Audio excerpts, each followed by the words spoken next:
I'm in shock. I am in shock because of I Spit on Your Grave 3. And I want to talk about it now with you. So what?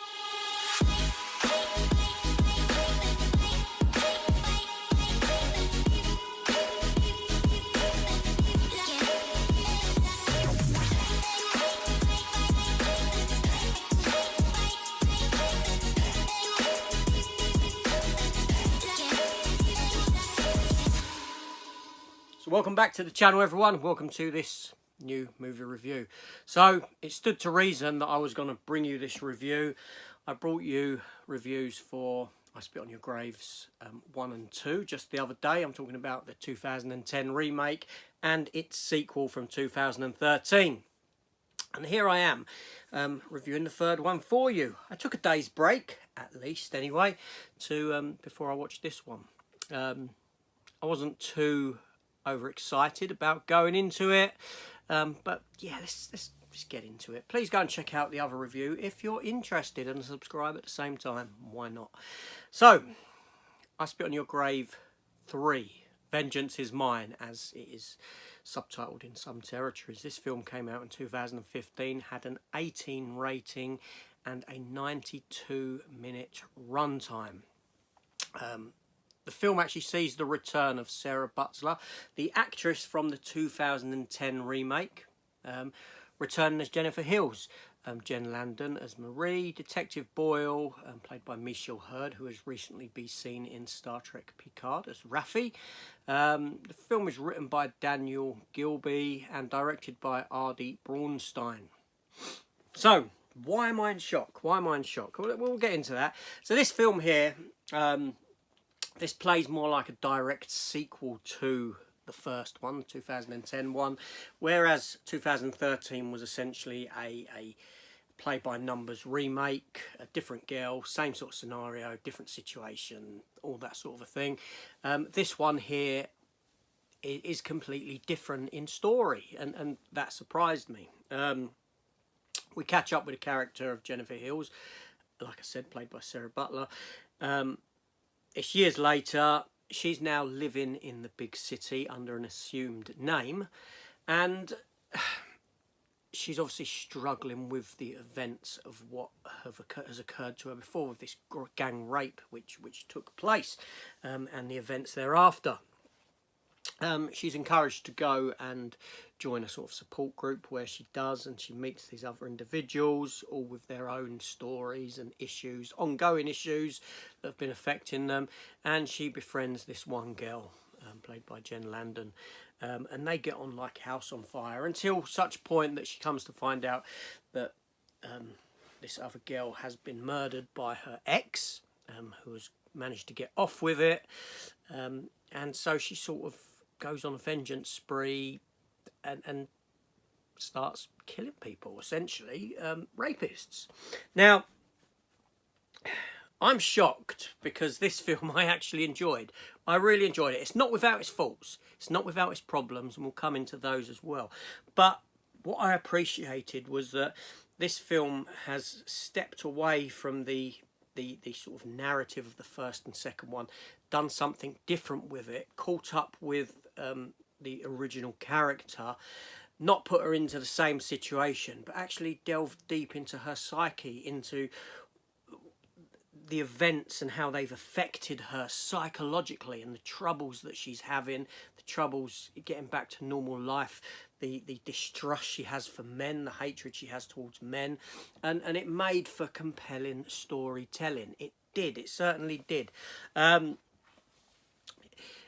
It was an interesting setup. Now, this film doesn't go without having its violence. Of course it does, but we're not subjected to massive gang rape again on screen like we have been in the first and second film, which I'm pretty sure that people going into this was expecting to see that again. And I'll come to that as well, because I've got an interesting review to read to you from someone that is published on IMDb, and it sort of boggled the mind in a sense when I read that, but we'll come to that. So yeah, so I say this film isn't without problem. It's 92 minutes long, and it does feel it. The pacing is off. The pacing isn't particularly good. Some of the acting in places is good, others is a little bit sort of ropey, do you know what I mean? But the film has something to say. It has something fresh to say. And every now and then a film will come along that I watch, a sequel, and it will elevate the first film for me. And this film here has done that. I said that I wouldn't revisit the first one again. But after watching this one, do you know what? Maybe I would at some point if I was going to watch this one directly after. Because without the first one, you don't understand where she's at in this one, so you need that.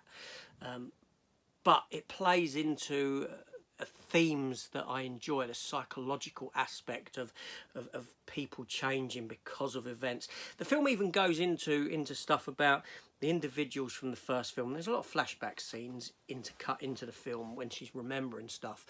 But it goes into the fact that you don't know what events have occurred to these individuals to make them do that to you. And this is juxtaposed with these events that have occurred to her, altering her as an individual, now making her go out and do stuff to other people. People that, you know, and then it gets into the stuff about the justice system and how the police and the lawyers are getting these people off. These people are not seeing justice, that are doing wrong to other people.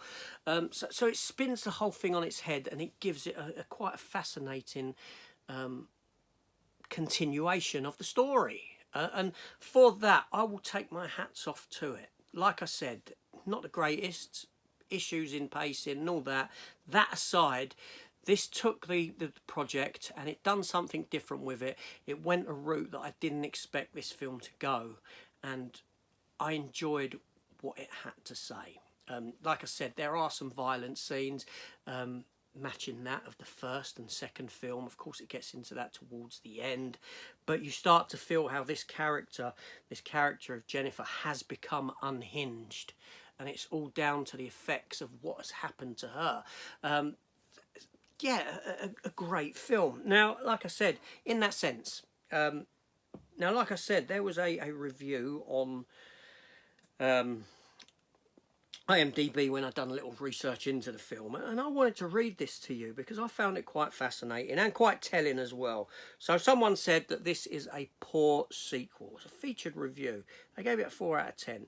Like it or loathe it, the original I Spit on Your Grave was a shocking and powerful movie. I don't know, I've not seen the first one, the original I mean, I've never watched it.